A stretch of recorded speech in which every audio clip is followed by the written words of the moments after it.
this feeling's finally over, when this fire's lost its glow, will you try to tell me why before you go? Are your reasons just the same? Will you be coming back again? But you just turn to walk away, I let you go. You just turn to walk away, I let you go. Hey everybody, welcome back. Psychic Eric here.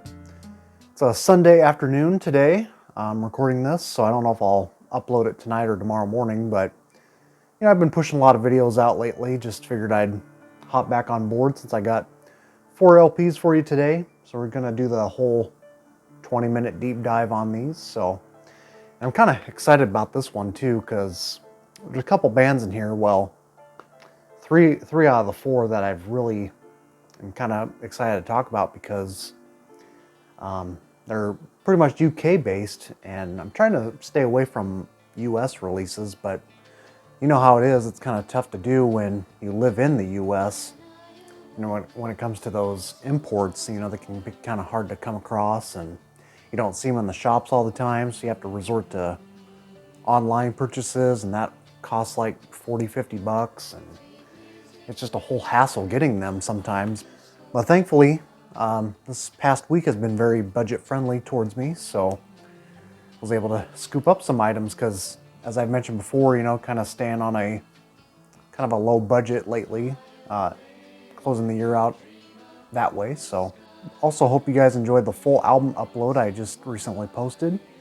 That's the second continuation of my little fictional or fictitious album upload. It's not really songs that I'm like super serious about.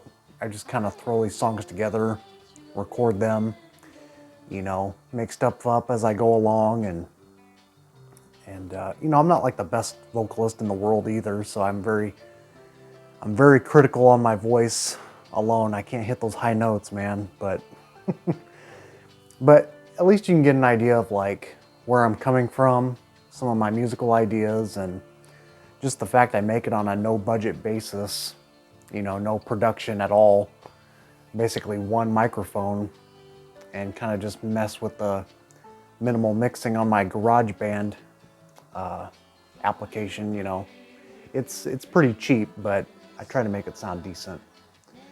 And just have fun with it is really all it's about, kind of making the fictional artwork, and stuff like that. It's not really a serious release or anything. It's just more like just having fun with it. So thanks for listening, you guys. I do appreciate it.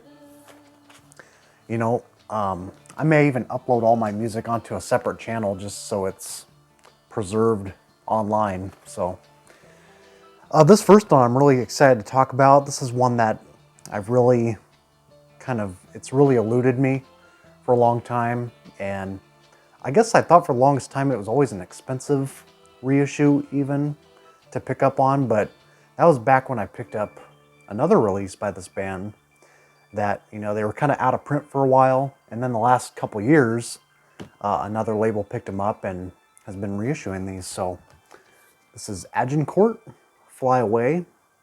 I posted on one of my weekend themes I was mentioning on my Facebook group, I said, post some songs that have singular names in them. And this one has a track on here, it's like my favorite. It's called Lisa. It kind of spawned me to just say, let's just finally pick this up, because I was kind of surprised at how cheap this was.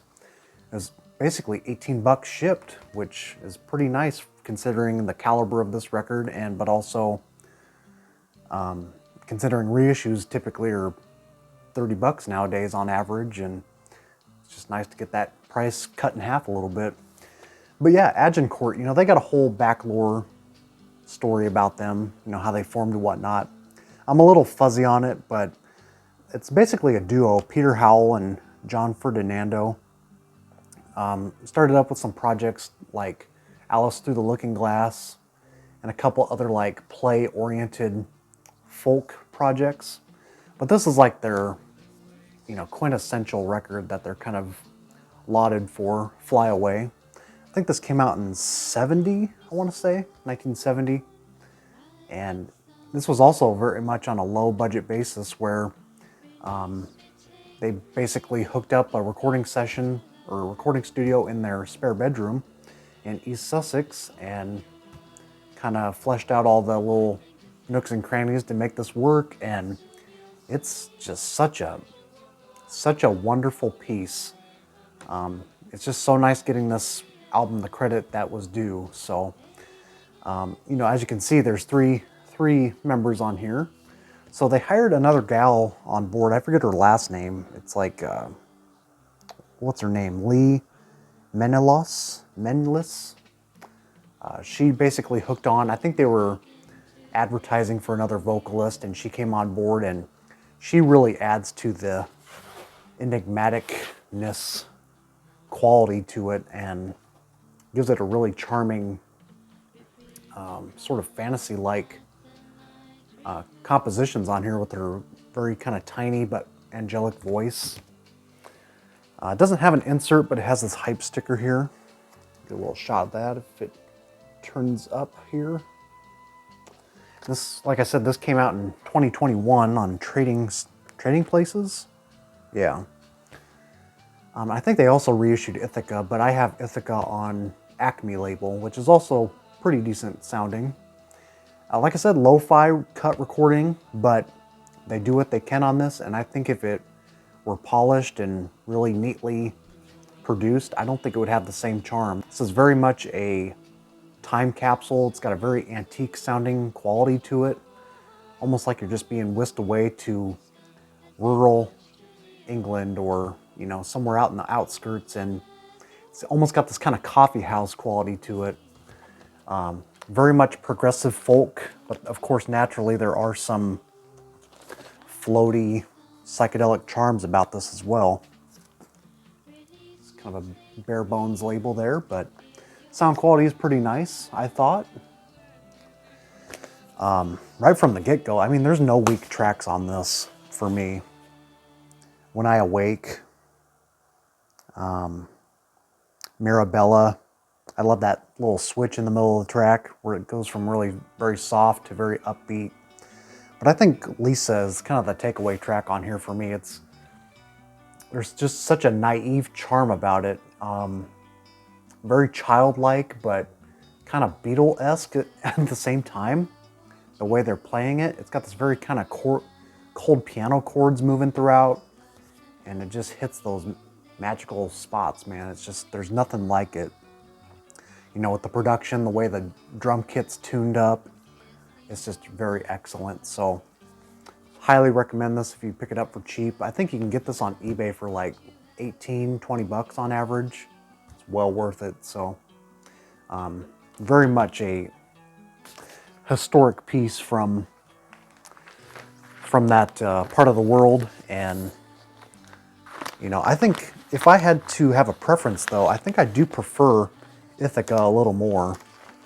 And that disc is like, kind of takes it even to more progressive movements. I mean, it's got some poppy moments on here and a little bit of a rocking, kind of a folk rock approach to it as well. And love the instrumentals on here too, to kind of break it up a little bit and do like, you know, instrumental sort of intermission type pieces. But the closing track on here really shows where they would go from here. So Ithaca, yeah, it's a lot more, like I said, a little more progressive, but again, kind of sticking to those theatrical themes, a lot of more sound effects.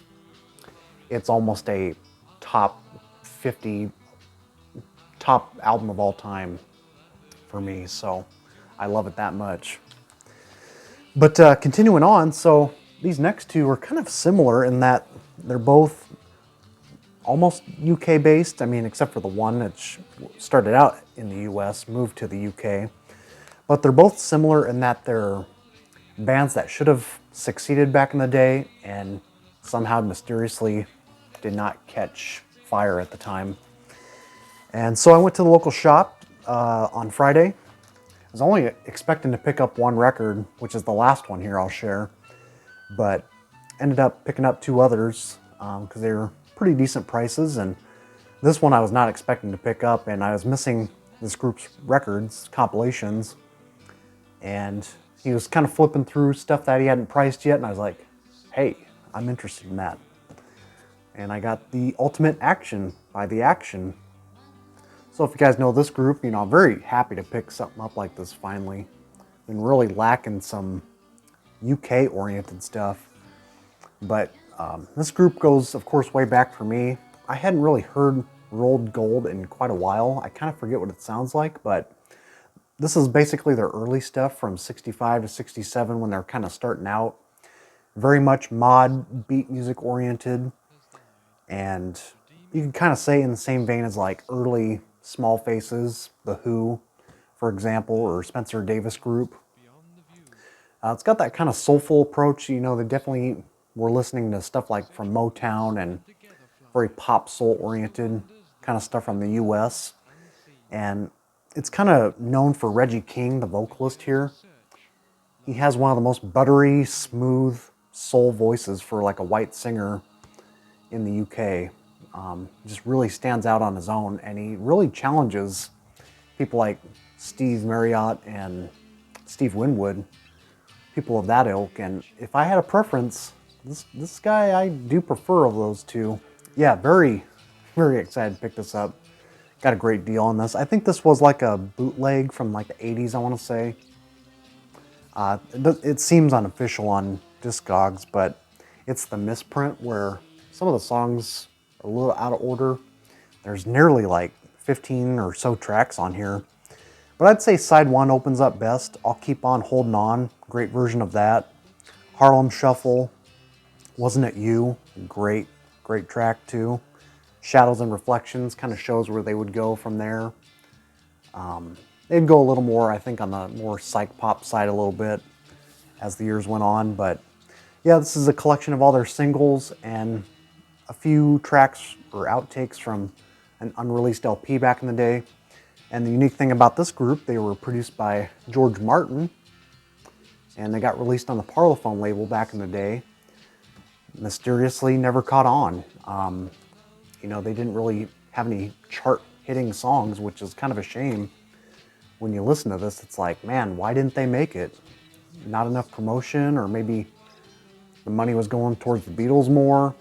Just all kind of things didn't lead up to their success. So it's very nice that even back in the 80s, these guys were being preserved well. So, and I'll get a shot of the label here. So yeah, this is a nice little spontaneous pick up there. $10, I couldn't say no, man. So then moving on, we got kind of a similar group too, and I'm still missing this group's first album. And this is arguably maybe got even more importance to some of you guys out there, more than The Action, but this is The Misunderstood with Golden Glass. This is their second archival record back in the 80s. I think this came out in 84. I'm still missing the previous one. It's Before the Dream Faded. I think that's what it's called, right? I still don't own that one. Yeah. So this group's got a long backstory, which has thankfully been, highly regarded by some, like Mike Stax and all those other people. John Peel back in the day considered this band to be like, when he saw them live back in '66, considered this to be like a top 10 gig he've ever witnessed live. And that's kind of saying a lot, right? I mean, that's a lot of weight right there. But yeah, their first album has a lot of their better tracks, I would say. It's right when they started out. Back in early '66 is when they started performing, live with a lot of feedback. And they had this kind of sound sort of similar to like Yardbirds, covering a lot of British Invasion type tunes. But there was nothing like it at the time, where they'd use all these extended feedback jams and lots of tremolo effects. Even reported that they were recording some sessions, I think in Hollywood, with John Peel. I might be a little fuzzy on the backstory, but they would leave like the studio for an hour or something and see what they caught on tape on this acetate with just feedback and tremolo effects.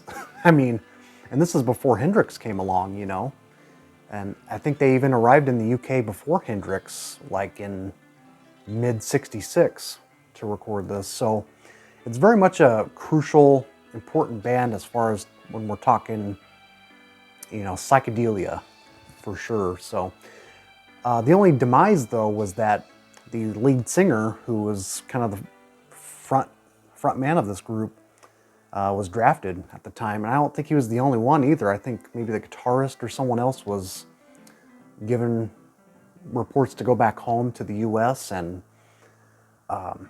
just a lot of conflict going on. And Tony Hill would also join them, who was later in, or soon to be in, High Tide. But this has got some great jams on it. So this is kind of a little bit more on the heavier blues side, but not in a bad way, though. I mean, it's a lot more hard rock driven than, say, just pure kind of garage psych sounds.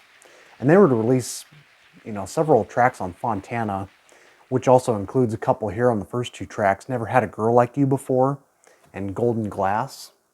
The whole side one is nice. It's really good. I haven't listened to this in a while. But yeah, it's full hard-on, blazing, scorching heavy psych, man. This is really good.